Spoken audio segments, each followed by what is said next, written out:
એ થયું આવું થયું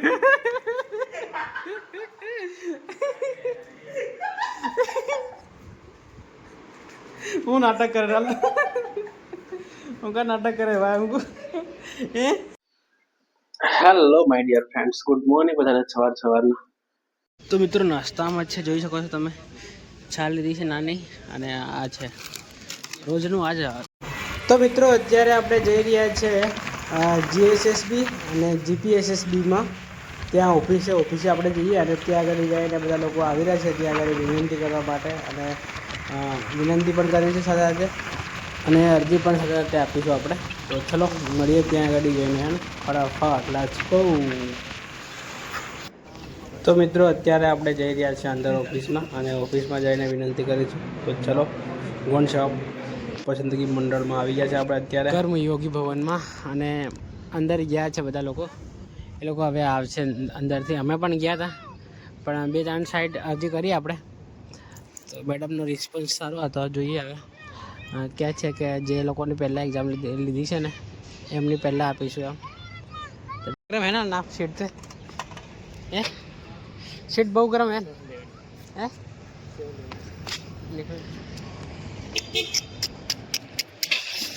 હાય એટલે આવી રહ્યા લાગે. તો મિત્રો અત્યારે આપણે આવ્યા છે જમવા માટે. અહીંયા દાળ ભાત પરોઠા બરાબર. બહાર જવાનું હતું અમારે ત્યાં આગળ, પણ ત્યાં છે ને રૂમ પર હવે નથી જવું. આપણે અત્યારે આવી ગયા છે જમવા માટે. અહીંયા કાકા ડીશ બનાવે છે, એટલે ડીશ આવે પછી જમીએ અને પછી નીકળીએ આપણે બરાબર. જો ડીશ આવી ગઈ છે આપણે. કેવું સબ્જી છે ને,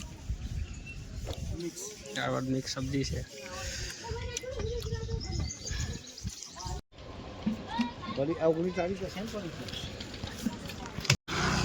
તો મિત્રો ફાઇનલી આપણે જમી લીધું છે અત્યારે હવે, અને અનુજભાઈ ગાડી લેવા માટે ગયા. એ ગાડી લઈને આવે એટલે પછી આપણે જઈએ. લગભગ છે ને અત્યારે આપણે 105 રૂપિયામાં જમી લીધું ફૂલ. બાફીને ખાઈ લીધું. પરેઠા હતા અને દાળ ભાત. ચાલ કેટલી વાર લાગે ભાઈ? રૂમ પર જવાનું હતું જમવા માટે, પણ ત્યાં જઈને જાતે બનાવવાનું અને બધી મુશ્કેલી ના કરતાં બહાર જ ખાઈ લીધું આજે.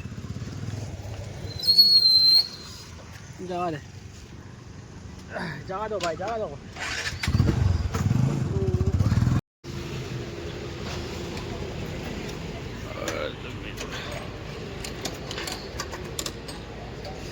સોશલ ડેન્સિટી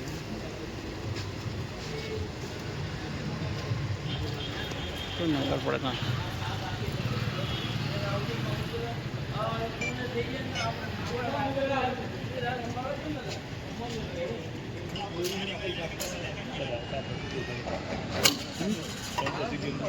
એટલે મારે આંકડા આવી જાય.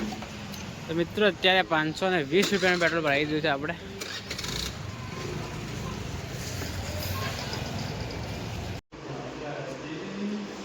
બધા હોઈ ગયા ને?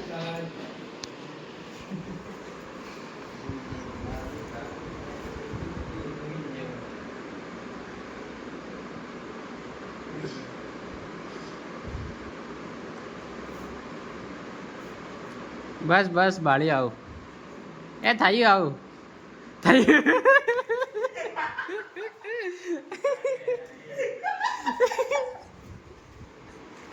હું નાટક કરે ચાલ હું કા નાટક કરે ભાઈ હું એ એવા નાટક સાહેબ છે એવા નાટક કરે તું ખલંદારી કરે.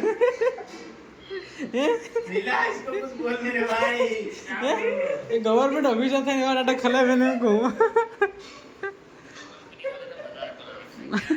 હું ખાવાનું બનાવ્યું એટલે. હા તો ફાઇનલી આપણે આવી ગયા છે અત્યારે, જમવાનું બનાવું. ભૂલી ગયો હાસી વાત, રોટલા બની ગઈ રોટલી. હાસી વાત ભૂલી ગયો.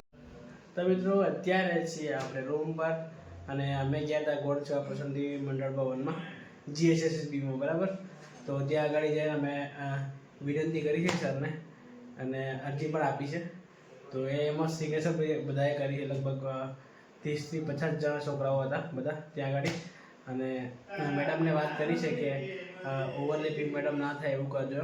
તો મેડમે પણ વાત કરી છે કે ના અમે અમારા તરફથી જેટલી કોશિશ થાય ને એટલી અમે લોકો કરીશું, ઓવરલેપિંગ ના થાય એવું છે ને. અને તો ભાઈઓ આ બ્લોગને આપણે અહીંયા એડ કરી દઈએ અને મળીશું નવા બ્લોગમાં. આવા જ બ્લોગ માટે આપણે લાઈક, શેર અને સબસ્ક્રાઈબ કરો. Thank you for watching. By.